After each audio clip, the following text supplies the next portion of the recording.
do want to get you to a story that we have been following here over the last year. Hard to believe, but as we approach 1 year since the attempted assassination on President Trump at a rally in Pennsylvania, new details are being released about the punishments that were handed down to some Secret Service agents. Sunday will mark 1 year since that attempt on Trump's life as he was speaking in Butler.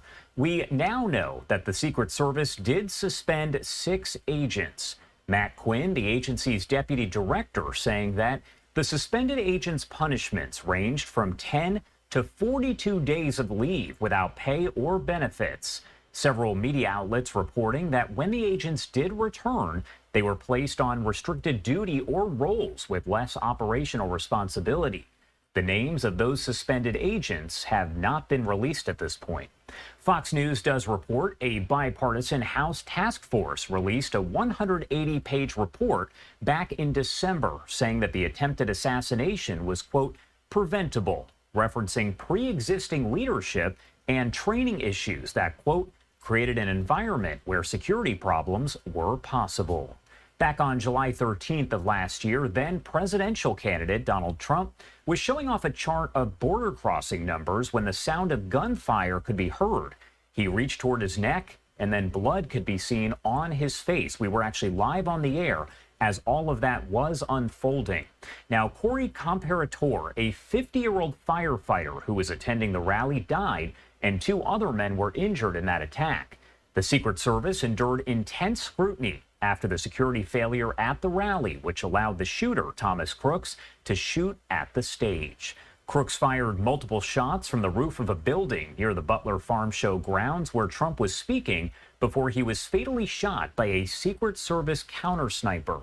Now, as we are approaching that first anniversary of the attack, Alexis McAdams spoke with Comparator's wife. We were all sitting ducks that day.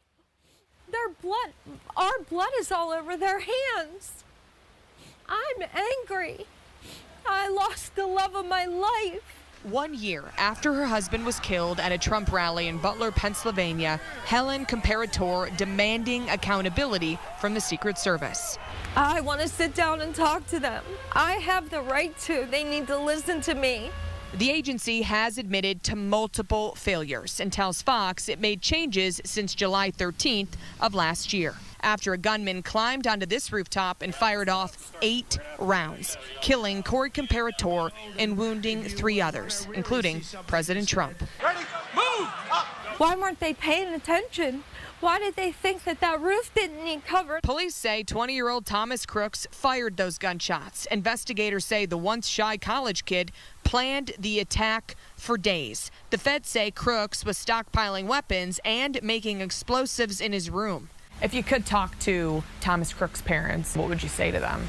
Why would you not go in there and look in his room and say, you know what, son, you need help? The president has said there will be a comprehensive report about the assassination attempt, but no details yet on when that would be made public. Trump reflected on that now infamous day with his daughter-in-law, Lara Trump, this week. There were mistakes made, and that, shouldn't have happened. The current Secret Service director, Sean Curran, tells Fox his heart remains with Corey Comparator's family, but says his agency has made major changes since last year to make sure something like this never happens again. Reporting in Butler, Pennsylvania, I'm Alexis McAdams, Fox News.